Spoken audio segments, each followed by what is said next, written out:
Good morning, dear students. Dear students, we are doing chapter 11, directions. And in this chapter, we have read about the compass. What is compass? Compass is an instrument that shows directions. So look at the compass. You will notice that there are 4 basic points. These 4 points are at the top, at the bottom, and on the right and the left side of the compass. They are called the cardinal directions of 4 main points of the compass. I have also explained about the 4 cardinal directions are north, east, south and west. The hand of the compass always point to the N and means north, and from that point you can locate the other directions. Yesterday I have explained you about the direction, how we have find the directions of all the students. जो हमने पढ़ा था कि आरती के अगर face सन की side तो वो ईस्ट है और उसके नॉर्थ में रेनू खड़ी है और साउथ में नविता है और बैक साइड में राहुल है, तो कौन सी डायरेक्शन है? West. Now today we will take the next topic paragraph of this lesson.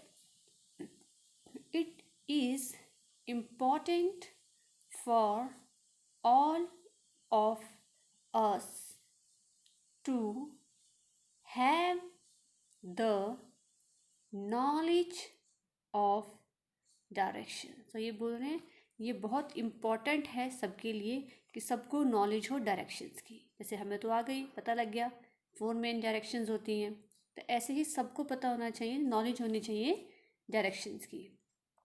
If you do not know the direction of your school, you can go in the wrong direction.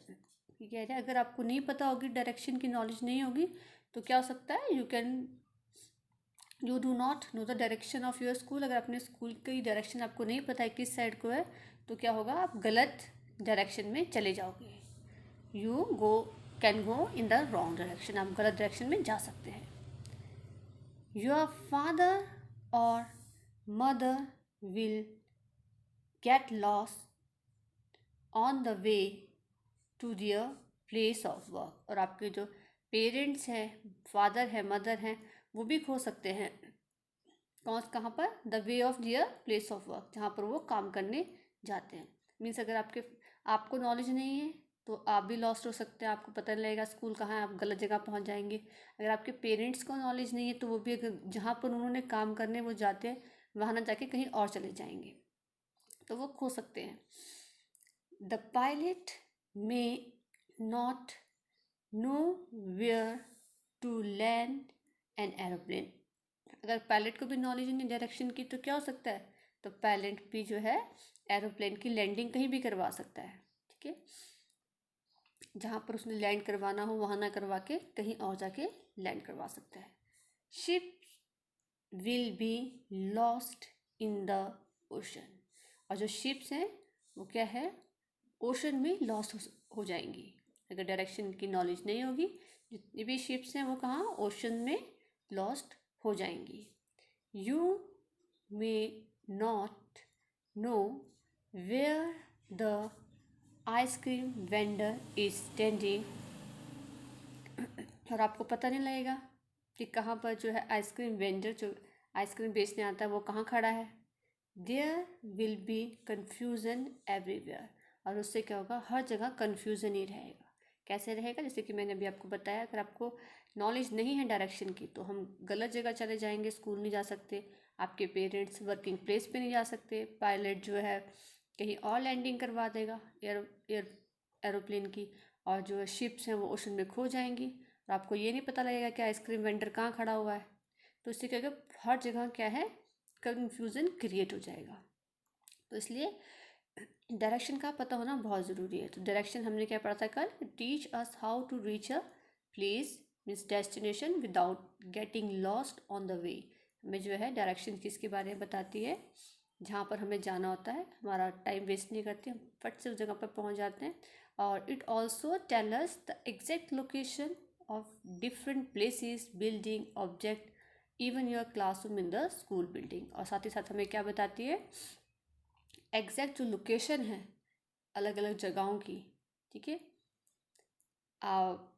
Buildings की, objects की, even हमारा जो classroom है किस direction में है, कहाँ में जाना है, तो हमें कैसे पता लगता है, सिर्फ डायरेक्शंस के थ्रू पता लगता है। तो इसलिए हमें डायरेक्शन का पता होना बहुत ज़रूरी है, ये बोल रहे हैं कि इसकी नॉलेज होनी बहुत ज़रूरी है सबको। Okay, in olden time the sailor at sea followed the movement of the sun during the day and the star at night for directions। अगर हम पुराने समय की बात करें, ज़माने की बात करें, ओल्डन टाइम की बात करें, तो सेलर्स थे। सेलर कौन होते हैं, जो पानी में सेल करते हैं, सेलिंग करते हैं, ठीक है, सी में जाते हैं, ठीक है। तो क्या करते थे, फॉलो द मूवमेंट ऑफ सन, जो सन की मूवमेंट को फॉलो करते थे डे के समय। जैसे हमें पता है कि sun rises in the east, तो सन जो है अर्थ जो हमारी मूव करती रहती है, तो जब वो ऊपर से देखते थे उन्हें लगता था कि सन मूव कर रहा है। जैसे जैसे सन जहाँ जहाँ घूमता था, किस साइड को वो आ रहा है, तो उससे वो उस डायरेक्शन की तरफ मूव करते थे। और रात के समय वो स्टार की हेल्प लेते थे कि हमें इस डायरेक्शन में जाना है। आजकल तो हमारे पास कंपास है, ठीक है, तो उसके थ्रू हमें हर डायरेक्शन का पता लग जाता है कहाँ जाना है। लेकिन अगर ओल्डन टाइम की बात करें तो उस सेलर्स जो है उनको नॉलेज नहीं थी, कि कंपास के उनके पास थी नहीं, तो वो क्या करते थे, सन और स्टार की हेल्प लेते थे डायरेक्शंस जानने के लिए। The north star stayed at fix position all night. जो नॉर्थ स्टार है, इसको ध्यान से समझना है, जो नॉर्थ स्टार है, नॉर्थ की साइड एक स्टार है, उसको नॉर्थ स्टार बोलते हैं, वो फिक्स पोजीशन पे रहता है, कभी हिलता नहीं, वो उसकी पोजीशन फिक्स है, ठीक है। तो चाहे कोई भी रात हो, है ना, ऑल नाइट्स मतलब हमेशा हर एक रात को जो नॉर्थ स्टार है वो एक ही पोजीशन पर रहता है, हिलता नहीं है। सो क्या करते थे, following sailors to follow it, तो जितने भी सेलर्स थे वह करते थे उसको फॉलो करते थे। अगर उन्हें नॉर्थ डायरेक्शन में जाना तो उनको पता था कि वो नॉर्थ में शाइन कर रहा है, तो हमें उस डायरेक्शन पे जाना है, ठीक है। उसको देखकर वो, जैसे कहते हैं नॉर्थ के, हमने क्या कहा नॉर्थ का अपोजिट क्या हो जाएगा, साउथ। अगर उनको जाना था साउथ की साइड तो देखते थे अच्छा इधर को ये स्टार है, हमें हमें क्या है उसके अपोजिट में जाना है। अगर अगर उसका फेस नॉर्थ की तरफ रखते थे अपना स्टार की तरफ, अगर हमने ईस्ट की तरफ आना तो उनको पता था कि राइट हैंड साइड हमारा ईस्ट जाएगा और लेफ्ट हैंड साइड हमारा वेस्ट जाएगा, ठीक है। तो नॉर्थ स्टार को देखकर रात के समय सेलर्स जो है जाते थे सी में, ठीक है ना, अपना जो वे थे वो सर्च करते थे जिस डायरेक्शन में उन्हें जाना होता था। तो ये बहुत इंपॉर्टेंट है, कौन सा स्टार जो है नाइट के समय शो करता है, सेलर्स को शो करता था वे डायरेक्शन, वो है नॉर्थ स्टार, ठीक है। Now imagine there condition when the fog और क्लाउड हाइड द स्काई। अब आप ये भी सोचिए, इमेजिन करना है आपको कि कितना मुश्किल होगा उनके लिए अगर कई बार रात के समय बादल आ जाते हैं, फॉग आ जाती है, ठीक है, क्लाउड्स आ जाते हैं, अगर वो स्कार को हाइड कर देते थे, स्काई को, मतलब बादलों के पीछे सब कुछ छिप जाता है, तो ऐसे ही स्टार छिप जाते थे, ठीक है, या सन छिप जाता, तो कितना मुश्किल होता होगा उनके लिए। Now of course they can use a compass, तो डेफिनेटली वो क्या करेंगे, किसका यूज़ करेंगे, कंपास का यूज़ करेंगे। तो यहाँ भाई कंपास कितना इम्पोर्टेंट है सबके लिए, ठीक है।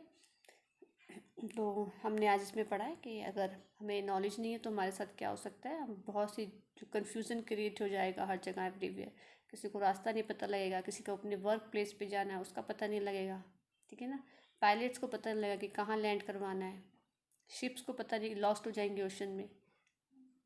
साथ ही साथ हमने ये पढ़ा है कि अगर ओल्डन टाइम की बात करें तो सन और जो रात के समय स्टार्स को देखकर सेलर्स डायरेक्शंस की तरफ, जिस डायरेक्शन में उन्हें जाना होता था उस तरफ जाते थे।